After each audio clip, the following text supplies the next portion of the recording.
Hello again.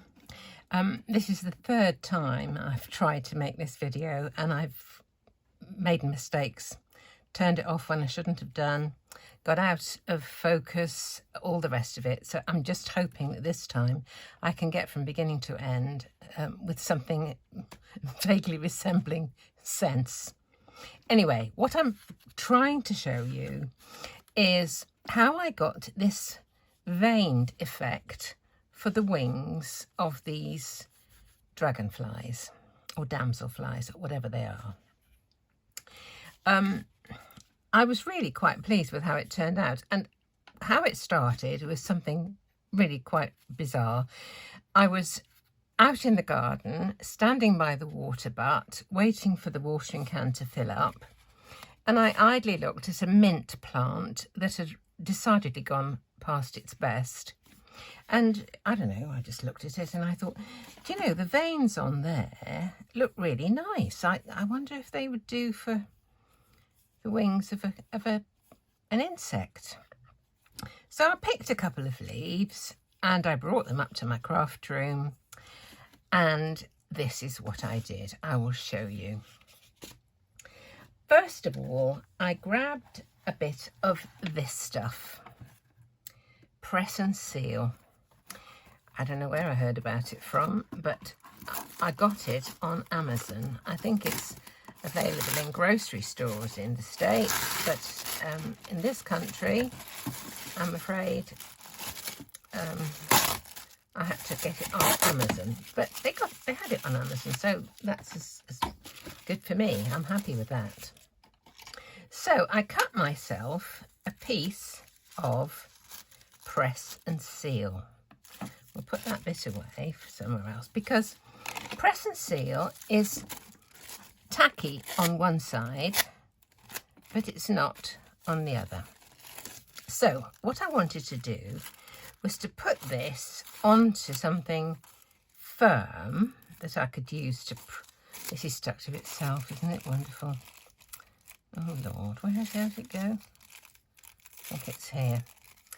Obviously works, it's sticking to itself, isn't it? Right, let me get this out straight. What I'm going to do is just attach this to an acrylic block, so I've got a firm surface to put it on. Here's an acrylic block. All I'm going to do is to give a swoosh of my glue stick over the acrylic block. This is water-based, and so it just wipes off easily with a baby wipe or a slosh of water. Now, that is the sticky side. I want the sticky side up. So I'm putting this down over the acrylic block with the sticky side, the tacky side, facing up. Right, here are the 2 mint leaves that I picked from my garden. And I thought those veins would look very nice showing through the wings of this dragonfly. This is a die from Cut Plorations, or Stamp Plorations is Sherry Russ's company, and I'm sure we'd all want to wish her well at the moment as she's going through chemo. I hope she make a full recovery very soon. So this is the texture that I want to show through this die. So I'm going to put one and just stick it down onto my Press and Seal. Okay. Now here on this piece of scrap copy paper, I have die cut the background one, so I can see exactly where this veining is going to appear on my die. So I'm going to put that over there so that the end of it is in the centre, and the vein, the main vein, joins where those 2 wings meet. Now I'm going to put the other one underneath the other side and try and get that. There we go. Do you see? Pull it back just a little bit. There we are. So now, if I were to get a print from that, it would be, I would be able to cut it and get it exactly positioned as I want it. Now take off my paper. I think actually I'm going to just cut the little proud bit off there. Now with this one I want to get an impression in my stamping foam. That's the one I've already done for one of the cards I just showed you a moment ago. So I'm going to start again on the other side. The first thing we've got to do with stamping foam so that it will receive an impression is to heat it. So I'm just going to get my heat tool and I'm going to give it about 10 to 15 seconds so that it's soft enough to be able to take that impression. So sorry about the noise.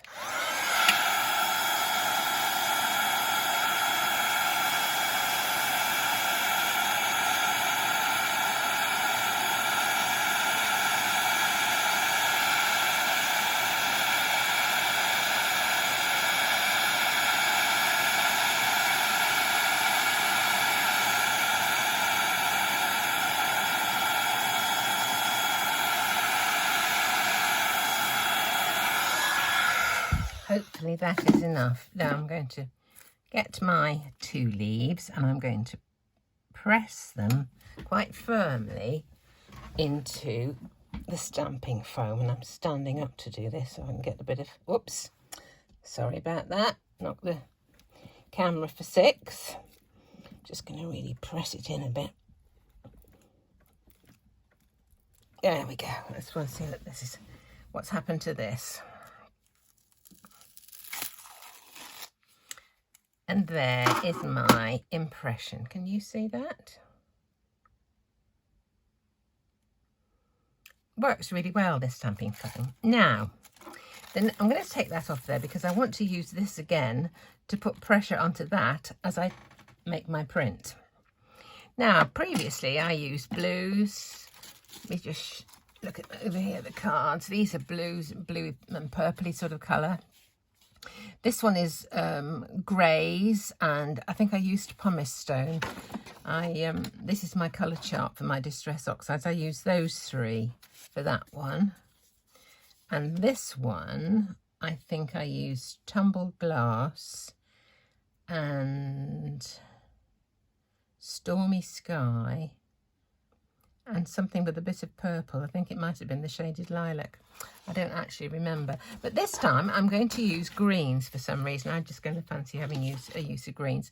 And I've got forest moss. These are all distress oxides. Crushed olive, which I've only just got. I didn't care for crushed olive in the regular distress inks, but I think I like that a little better. We'll see. And I've got this one, peeled paint. So we'll see how we go with this. I think I will start with the crushed. No, I won't. Yes, I will. This is crushed olive. I'm just going to put it over the centres of the leaves a bit. I probably do. Which is this one? Wrong one. There we go. Now I'll put some peeled paint around the edges of that. It's all kind of guesswork. How it comes out is anybody's guess, really. Okay. Now this deeper one, this forest moss. I'm going to put that, if I can, around the edges a bit more still. This one's quite intense, this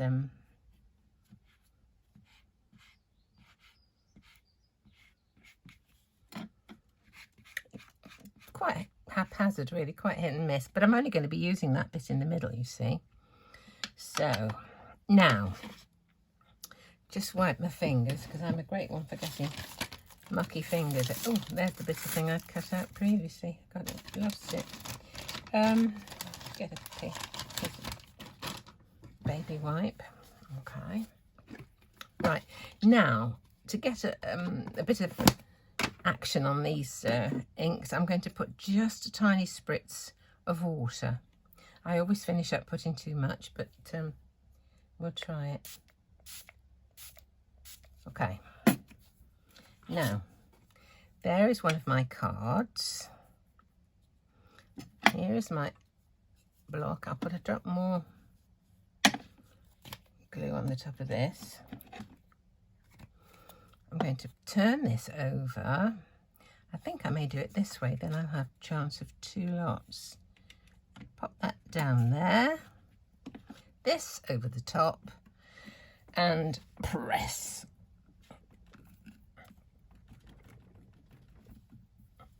There we go.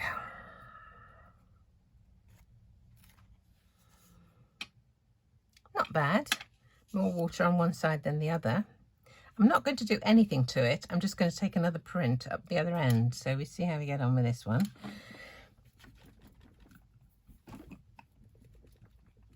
Oh, look how different that is with no extra water. Interesting. But I'm going to carry on because I can get several more prints without putting any more ink on. Drop more water. That card buckled a bit because it got a bit in the way of the spritzing. Right, let's do another one. The top. Oh, dear me.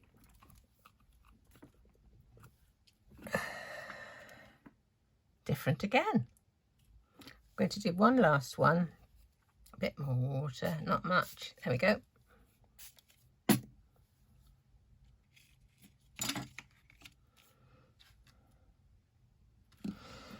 There we are. All different, all from the same impression. It's just different amount of ink, different amount of water, and what a difference it makes. Now, I can use my little template that I cut from the copy paper to see which of these prints I like the best. So all I have to do is that, or that's quite a nice one, that, or that's quite interesting too. And then there's this one. I don't like that so much.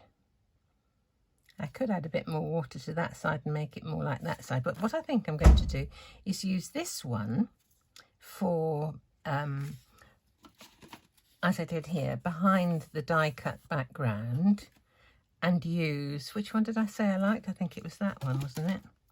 Let me look again. I think I like that one. That's the chap I like for the veins. If I align that like this, put my die into the space, got it where I want it, put that into the space. Oh, go in. And you can feel when it's in the right place. Into the die cut machine.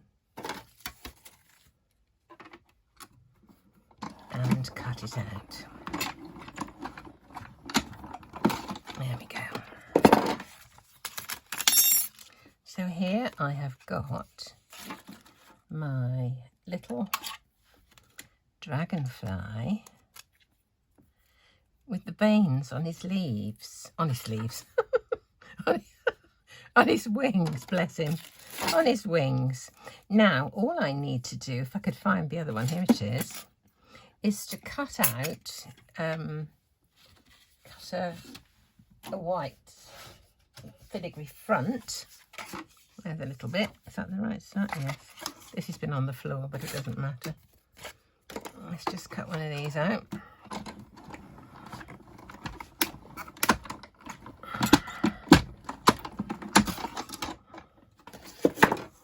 There we go.